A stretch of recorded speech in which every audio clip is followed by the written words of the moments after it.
এক রাত, সেই রাত যেদিন মানুষকে দাফন করা হয় মাটির নিচে। আত্মীয় স্বজন কান্নাকাটি করে ফিরে যায়।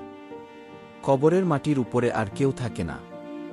আর তখনই শুরু হয় মানুষের জীবনের সবচেয়ে ভয়ঙ্কর অধ্যায়, কবরের প্রথম রাত। আজকের আলোচনায় আমরা দেখব মানুষ কিভাবে জীবিত হয় কবরের ভেতরে, ফেরেশতারা কিভাবে আসে, কি প্রশ্ন করে, আর মুমিন ও কাফিরের অবস্থা কত ভিন্ন হয় সেই প্রথম রাতে। আসুন চোখ বন্ধ করে মনোযোগ দিন, কারণ আজকের আলোচনা হয়তো আপনার জীবন পাল্টে দিতে পারে। প্রিয় দর্শক, আমি বিশ্বাস করি এই ভিডিওটি আপনার দেখা সেরা ভিডিও হতে চলেছে। কাজে এই ভিডিওটি টেনে টেনে না দেখে সম্পূর্ণ দেখুন। তো চলুন দেরি না করে শুরু করা যাক। ভাবুন তো, আপনার জানাজা শেষ হল, প্রিয়জনেরা কবরের পাশে দাঁড়িয়ে কাঁদছে, কেউ আপনার নাম ধরে ডাকছে আম্মু, আব্বু, ভাই, বোন ইত্যাদি ইত্যাদি। তারপর সবাই চলে গেল, মাটি সমান করে দিল, উপরে ফুলের পাপড়ি রাখল, আর আপনি তখন একা। সেই মুহূর্তে আপনার চোখ খুলে গেল। হ্যাঁ, কবরে মানুষ জীবিত হয়, কিন্তু এই জীবন দুনিয়ার জীবনের মতো নয়। এটি বারজাখের জীবন। রাসূলুল্লাহ সাল্লাল্লাহু আলাইহি ওয়াসাল্লাম বলেছেন, কবর হচ্ছে জান্নাতের বাগান সময়ের একটি বাগান অথবা জাহান্নামের খাতসমূহের একটি খাত। তিরমিজি। কবরের প্রথম রাতে শুরু হয় সেই বাগান কিংবা সেই খাত।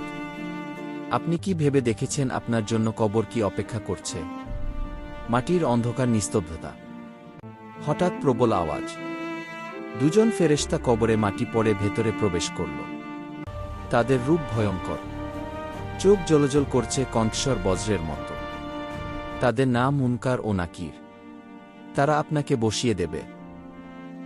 আপনার দেহ তখন শক্তিহীন, কিন্তু বসিয়ে দেওয়া হবে জোর করে। তখন তারা তিনটি প্রশ্ন করবে। তোমার রব কে? তোমার দিন কি? তোমার কাছে প্রেরিত মানুষটি কে? হ্যাঁ প্রিয় শ্রোতা, এই প্রশ্ন নির্ধারণ করবে আপনার কবরের ভবিষ্যৎ।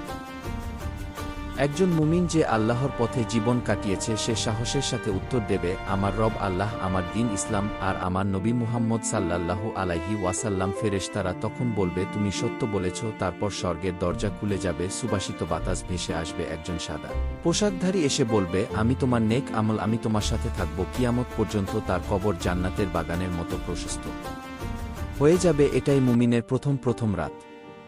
কিন্তু যারা আল্লাহকে ভুলে গিয়েছিল, নামাজ ছেড়ে দিয়েছিল, হারাম কাজ করেছিল, তাদের অবস্থা একেবারেই ভিন্ন।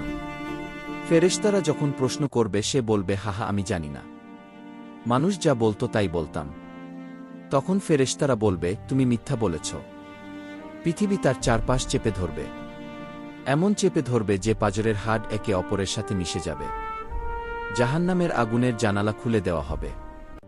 একজন কালো চেহারার দুর্গন্ধমা রূপ এসে বলবে, আমি তোমার বদ আমল, আমি তোমার সঙ্গী কিয়ামত পর্যন্ত। কবর অন্ধকার, সংকীর্ণ, ভয়ঙ্কর। এটাই হবে পাপীর প্রথম রাত। প্রিয় শ্রোতা, আপনি নিজে ভালোভাবে খাচ্ছেন, হাসছেন, ঘুমাচ্ছেন, কিন্তু একদিন আপনাকেও মাটির নিচে শোয়ানো হবে। তখন আপনার সন্তান, আপনার স্ত্রী, আপনার বন্ধু কেউ সাথে থাকবে না, শুধু আপনার আমল থাকবে। ভেবে দেখুন, আর যদি আপনাকে দাফন করা হয়, আপনি কোনো উত্তর দিতে পারবেন? আপনার কবর প্রশস্ত হবে নাকি আঁটসাঁট হবে? আপনার সঙ্গী হবে সুভাষিত আমল নাকি দুর্গন্ধমা পাপ? রাসূলুল্লাহ সাল্লাল্লাহু আলাইহি ওয়াসাল্লাম কবরের আযাব থেকে আশ্রয় চাইতেন। তিনি নামাজ শেষে দোয়া করতেন, হে আল্লাহ, আমাকে কবরের শাস্তি থেকে রক্ষা করুন। কবরের শাস্তি হালকা নয়। হাদিসে এসেছে, দুইজনকে কবরের আযাব দেয়া হচ্ছিল। একজন প্রস্রাব থেকে বাঁচতে সাবধানতা অবলম্বন করত না, অন্যজন মানুষকে গীবত করত। এত ছোট ছোট কারণে মানুষ কবরের শাস্তি পেতে পারে। তাহলে আমরা যারা বড় বড় গুনাহ করি, আমাদের কি অবস্থা হবে? কিন্তু আল্লাহর বন্ধুদের অবস্থা ভিন্ন। তাদের কবর আলো ভরে যায়। ফেরেশতারা জান্নাতের বিছানা বিছিয়ে দেয়। তাদের কবর প্রশস্ত হয়, জান্নাতের বাগান হয়ে যায়। তাদের কবর থেকে সুগন্ধ ছড়ায়। রাসূলুল্লাহ সাল্লাল্লাহু আলাইহি সাল্লাম বলেছেন, মুমিনের রূহ আকাশে উড়ে বেড়ায় জান্নাতের পাখিদের দেহে। কবরের জীবন তাদের জন্য আরামদায়ক হয়। প্রিয় শ্রোতা, কবরের প্রথম রাত থেকে শুরু হয় মানুষের চিরস্থায়ী যাত্রা।